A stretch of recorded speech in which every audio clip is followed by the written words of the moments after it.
from Anshe Sfard Bethel Emeth Congregation. It's time to take 10 minutes for Torah with Rabbi Joel Finkelstein. Welcome to our discussion of the book of Ruth. What's in a name? The question of interpreting names, what we call Midrash Shemot, Shema Garim, that the name somehow causes a person to be who they are. It's an intriguing topic that comes up particularly in the book of Ruth. We scour the Midrashim, we find that almost all the characters in the book of Ruth have a name that means something. Most prominently, perhaps Orpah, the one whose name means neck because she turned her neck.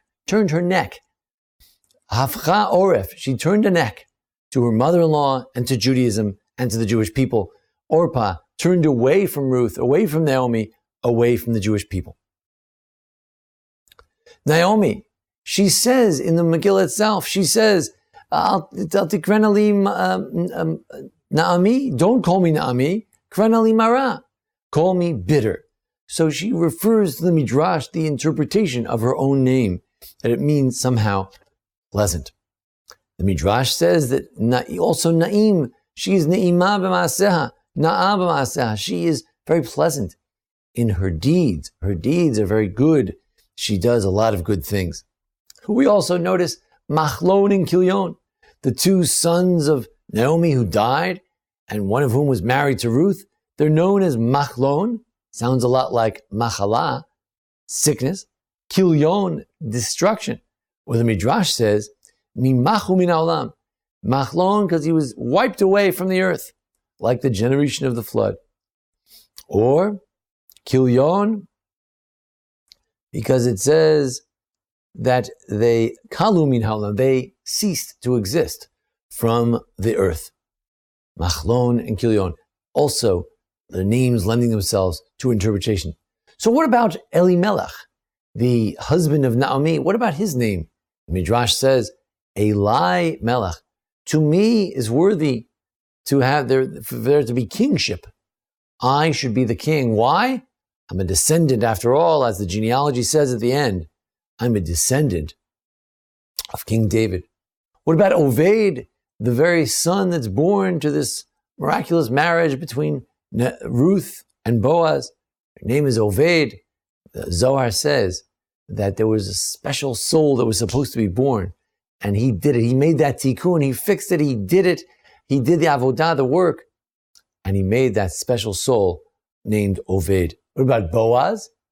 There's also an obscure midrash, Boaz. In him is strength. What's his strength? A moral strength. He sees this young girl. He has power over her. He doesn't touch her because he has power over his evil inclination. Now finally, the word Ruth is probably the least obvious in all of the book. What does Ruth stand for? Does it, as some scholars suggest, come from reut, friendship? Because after all, she is the ultimate exemplar of a friend. Wherever you go, I will go, etc. Or ra'avad, it comes from the Aramaic word of ra'ava ratzon. She's a person of great desirability, will. Or more recent midrashic, agadic interpretation, root, meaning the gematria, the numeric value is 606, only 7 away from 613, because she already had the 7 laws of Noah, and she added the 606, making a total of 613, which are the mitzvot that she accepted. However, the Midrash actually says that it comes not from re'ut with an ayin, but re'ot with an aleph, seeing. Ra'atab divrei chamota. She was willing to see the words of her mother-in-law. When her mother-in-law said to go home, she understood that she should stay. She understood what needed to be done. The Gemara in Brachos, the Daf Zayin Amud Beis 7b says, "My Ruth, what is Ruth?" Rabbi Yochanan says, "Zachta, she merited. Yatsa mimena David, David came from her. Sherivawa Kodesh Baruch Hu b'shiros tishbachos. Rivaya, kosi rivaya, my cup overflows, means sated, satiated. My cup is full." She made God full with praises when David, her great-great-great-grandson, would be born and would sing songs and praises to her. Where do we get this idea that there is a midrash from names? One source, Yerushalmi and Rosh Hashanah, Gimel Tes, says that many times the Torah tells Moshe to make something. But once he tells him to make something, but doesn't tell him what to make it out of. Aseh lecha saraf, make for yourself a serpent, the sign of the apothecary, whatever that word is, for healing. That sign, that symbol, make for yourself that symbol, saraf. What is a saraf? A saraf is a type of nachash. What's a nachash? A snake. Nachash sounds like nachoshet, copper. And that's what he did. The sign of the apothecary, something like that, is apothecary is copper. And in fact, he made it out of copper. And from here, a mayor learned that you can interpret names.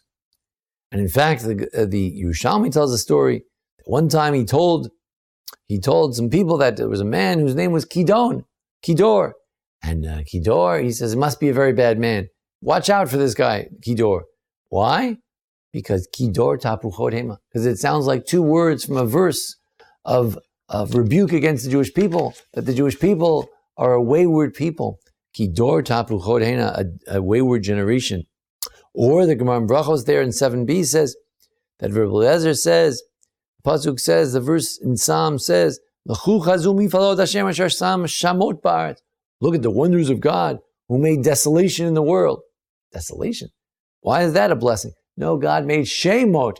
He made names in the world. God, through names, we can interpret a lot of things. There's a story in the Talmud in Yuma, Pei Gimel and Beis, 83b, where Reb Meir, by being careful about someone because his name was Kidor, therefore he didn't lose his money. The other rabbis who said, what's in a name? They lost their money because they trusted that man who had a bad name. Now the question is, do you mean that every person who has a name that has some negative connotation is going to be bad? Well, Reb Meir himself says that we just need to be choshesh. We need to suspect that perhaps someone who has a bad name is bad, but it doesn't necessarily mean that they'll be bad.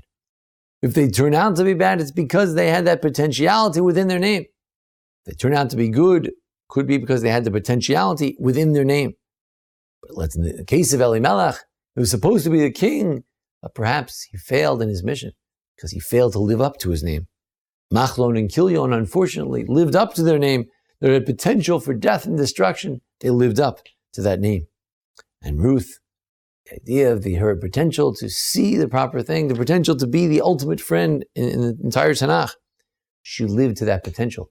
She embraced those mitzvot enumerated in her name through the gematria. You can live up to your name.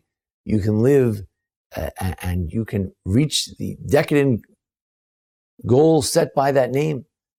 Or you can rise above your name, or you could not make the mark of your name. It depends. It has within it potential, and it's up to us to live up to it or not. It's a famous Rabbi says one day God will ask us, not why weren't you like Moshe Rabbeinu, but why weren't you Reb Zusha? Why weren't you Joel Finkelstein? Whoever you may be, you have to live up to that name, to be that potential inherent within your name of what you could be. And it's very intriguing. This book of Ruth is just full of interpretation of names. What does this mean? What's the deeper meaning of it? Perhaps the meaning is, here's a person, just a bunch of plain people, some great people. The great ones became nothing. Plain people. Isn't it interesting? These plain people, Ruth, Orpah, they became ancestors of King David, of the ultimate redemption of the Jewish people. When a Jew lives up to their potential, and a convert lives up to his or her potential, the world can be saved. Thank you for joining us here at the Anshe Sfard Beth Elameth congregation here in Memphis, Tennessee. And thanks to Jason Lefkowitz for his technical support each week. Please feel free to look at other past and future, God willing, broadcasts each week. Thank you. This has been 10 Minutes for Torah with Rabbi Joel Finkelstein. To learn more, visit ASBEE.org.